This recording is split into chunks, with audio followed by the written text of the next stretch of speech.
6 FPL options, but are they overlooked or overrated? Let's have a look at some very interesting FPL options. So we're going to start with a player that's been in loads of teams I've seen, probably the vast majority of teams I've seen, and that is Mbeumo of Brentford. Now, I completely get the appeal. Without Tony in the team, he becomes the talisman. He still plays wide, but he's often the focal point of many an attack, despite Vissa being the 9. He's on penalties, he's secure for minutes when he's fit, and the fixtures are there. They're all the good things. But is he overlooked or overrated? I'm going to tell you guys, he's overrated, and he's not been in my draft for a very long time.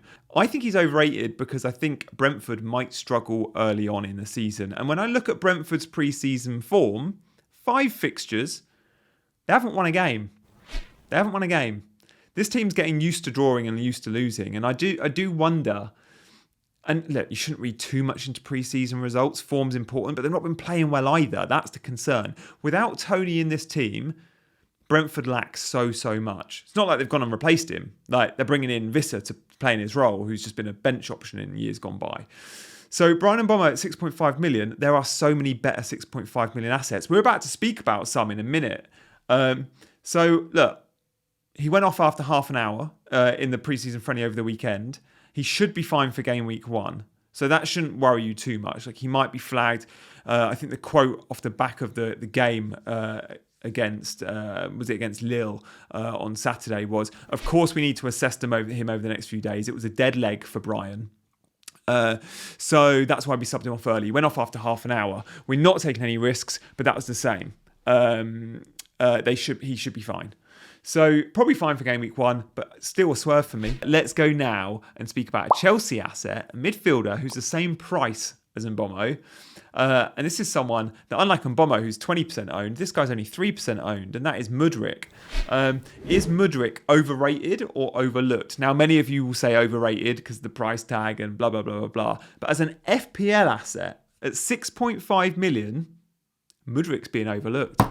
He's had a brilliant pre-season, one of Chelsea's standout players, like brilliant pre-season.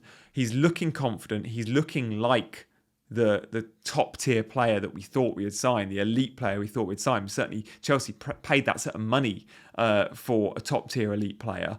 So will we start to see the real Mudryk this season? I think we will, and I think come game week 3 when those fixtures turn, we might be looking at accommodating someone like a Mudryk. Do I think starting with him game week 1 is risky? Yeah. I'm not suggesting you will go and do it. Maybe some of you with risk appetite will go from game week 1. He should be fairly safe for minutes. We should see Sterling one side, Mudryk the other. Mudryk's been playing left and right in pre-season, by the way, and just definitely one to consider. 3% owned, a proper differential. And look, the Chelsea team, when we look at their form pre-season, they've been scoring goals, Mudryk of which has been involved fairly heavily. And they've got a little bit of swagger about them under Poch. And I think this Chelsea team is worth investing in. Is it Nkunku? Is it Jackson? Is it Mudryk? Is it Sterling? If you're looking at attacking player, that's the thing we don't know the answer to yet. And we don't know what the spread of points could be. It could be quite a large spread of points for the attacking players. You know, Chilwell and Reece James, you know what you get in, which is why Chelsea defence is easier to invest in. But I do think Mudryk is being a tad overlooked and certainly should be discussed a little bit more. So let us know if anyone's got him in their team. I was looking in the Scout members area last season, and Mudryk's numbers were poor last season, but they're going to get better. And by the way, if you want to sign up to Scout, 30% off, link in description. But yeah, like Mudryk's one to monitor for sure. Another one from last season, if we're talking data and stats that had really good data, is Solly March, right? Do you remember last year we all had the debate of March or Matoma, and it was pretty even. Well, this pre-season, Matoma's on like 35% ownership and March is on like 3% ownership. Again, both 6.5 million midfielders. I promise you this show isn't just about 6.5 million mids. But Solly March, what do you reckon, guys? Overlooked or overrated? There's an argument to say he's either, but for me, massively overlooked. So again, another one overlooked like Mudryk, because 6.5 million for someone with the first 3 fixtures that Solly March has got. The reason we're picking Matoma is we saw good things last season, we like the manager and the team, and we like the fixtures. Solly March is exactly the same. We saw good things last year, we like the fixtures, we like the manager and the team. Why is Solly March only 3% owned? I'm surprised by that. I am going Matoma because I think he edges it, but there's an argument to say you could go both. Because when we look at those Brighton attacking positions, De Zerbi plays a 4-2-3-1. There are 4 spots in that attacking lineup. Matoma and March feel the most nailed from all those 4 spots. The flanks, right? It's the 9 and 10. We've got no idea who's going to play in the 9 and 10. No idea. There are so many players. And Ciso, Lallana, João Pedro, Welbeck, Ferguson. I'll be forgetting a few as well. Right and left, it's pretty set. Who's first choice? Now, we could see a new signing come in. Kudus has been heavily linked from Ajax. Now, he is a number 10 or a right hand or a number 9. So again, he could influence March's minutes moving forward, but certainly not for the first few game weeks. March, for me, is being overlooked. And Brighton, there is an argument to say, is a team we could triple up with on game week 1. Now, we've all got a Stupinan and Matoma. What about that third asset? Maybe it's Solly. We're going to stick in midfield, but we're going to go away from 6.5 to 7.5. And that is James Maddison, ladies and gents. Overlooked or overrated? 12% ownership. He's been looked at by a fair few. Massively for me overrated though. Massively overrated for me because we don't know what we're going to get with this player in this new team. We know he has got absolute FPL pedigree and he could make a mockery of his price at 7.5 in a team that's really good because he's been in a Leicester team struggling for some time and still been a good FPL asset. In a team scoring goals with Harry Kane, if he stays, again, we should see more from Maddison. But what have we seen so far pre-season? Very little from James Maddison. What did we see at the end of last season with Leicester? Poor.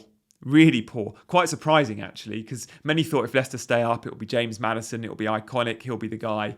No. He let them down. A lot of Leicester players let the club down at the end of last season, and James Maddison, I think, was one of them. I went to a fair few games in the run-in. It's my local team. And I was thinking, I actually thought Leicester had a chance of staying up with sort of 5-6 game weeks to go. Maddison was really disappointing, and I think he's been out of form for some time. I actually think he has been. So I'm surprised many are willing to back him, knowing he's an unknown entity in this team at the moment. I do think Postecoglou's team is going to do good things in attack. And I do think Spurs' attack, Richarlison if Kane goes, Son, Maddison, all could become really popular assets at some point. But not game week 1, it's too risky. I think it's too risky to go someone like James Maddison. So I actually think he's being overrated. And I'm surprised so many FPL managers are willing to spend one of their precious 7.5, because that mid-price midfield bracket between 7.5 and 8.5, there's so many good options. I'm very surprised many would go say Maddison over someone like a Foden or a Martinelli or whoever. So for me, James Maddison is overrated. Man City goalkeeper. Why do we do it? Why do we do it? Why do we take the league's best team and buy their goalkeeper? Sure, invest in Man City defence, invest in that back line, invest in the midfield, and obviously you've got Haaland. Ederson's not the one. When we buy goalkeepers, we look for 3 things mainly. We look for clean sheets, potential. Okay, Ederson scores better than anyone there, pretty much, fair. But we also look for saves. He's literally scores worse than everyone for saves.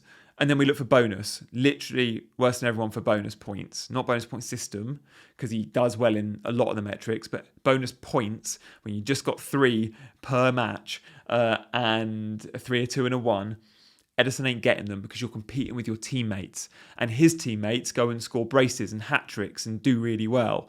So Ederson doesn't get bonus, he doesn't get saves. So his ceiling is pretty much, it feels like most weeks his ceiling is 6 points.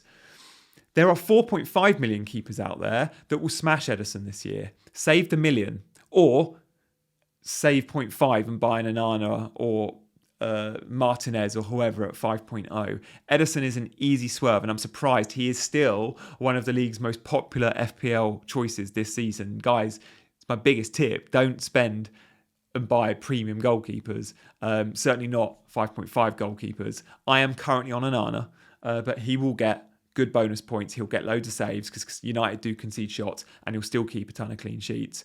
Is this next one overlooked, overrated? Let us know. It's Moussa Diaby, Aston Villa's new signing. 6% owned. He's getting a little bit of love. Has he been overlooked, or is he being overrated? He's being overlooked, isn't he? I think so. Because, look, we're all right to look in the direction of Ollie Watkins with the Jesus injury. But Watkins is like 20% owned and Diaby's like 6% owned. Now, Diaby's going to be playing just off Watkins. Time's fairly central. And he's 6.5 million. He's a lot cheaper. So he's worth our consideration. I'm not saying go Diaby instead of Watkins. I'm saying just at least consider it. See how it works for your team. And his inclusion is something I am considering. Aston Villa are great. They've done well pre-season. They're scoring goals pre-season. They're creating chances pre-season. Under Emery, we know they're a little bit counter-attacking, and that can play into Diaby's hands. Diaby is someone like Watkins that thrives on the counter. And Newcastle on the opening day will be a counter-attacking game for them away from home. And I think Villa will score a goal, at least in that game. And I think if they score, you expect Diaby and or Watkins to be heavily involved. Look, Diaby comes with massive pedigree. And actually, we can look at some of his numbers from last season. Now, I know this is the Bundesliga, but I compared his numbers with someone who was at a similar price point to him last season, and that is Martinelli. Now, Martinelli was one of the game's best players last year. Wasn't he? Like, I'd say he was top 3 or 4 best players in the game last year for value, Martinelli. Look at these numbers. They're so similar. Like, his expected output is so similar to Martinelli's. And his actual output is so high. If he was in FPL last year, his FPL points would have been very similar to Martinelli. You're looking at someone with a 200-point potential season, and he's a 6.5 million midfielder. Now, yes, he's in a difficult league. Can we expect the same? Maybe not quite so high. But last year, he was in a worse team, right? I think Villa are going to do good things this year. So definitely worth monitoring. So an interesting comparison. I know it's not absolutely like for like. We're talking about 2 players from different leagues. But if Diaby settles well, he'll be on all our radars. And don't forget, Aston Villa landed a player here that's one of European, like when you look at the best wide forwards in Europe, I would say for his age, Diaby definitely ranks in the top 5 or 6. Like this is a guy who a lot of big clubs were looking at. Villa have done very well here. So actually, he's been arguably underpriced by FPL, but we'll see. We'll see. Let me know if you agree or disagree. And let me know in the comments if you've got any other players you think are being overlooked or massively overrated. Guys, thank you so much for liking and subscribing. This week coming up, we are going to have my full game week preview and we're going to have my full team selection. That will be pretty much a locked team as well. 2 videos you cannot miss this week. So stay tuned on the Gianni channel.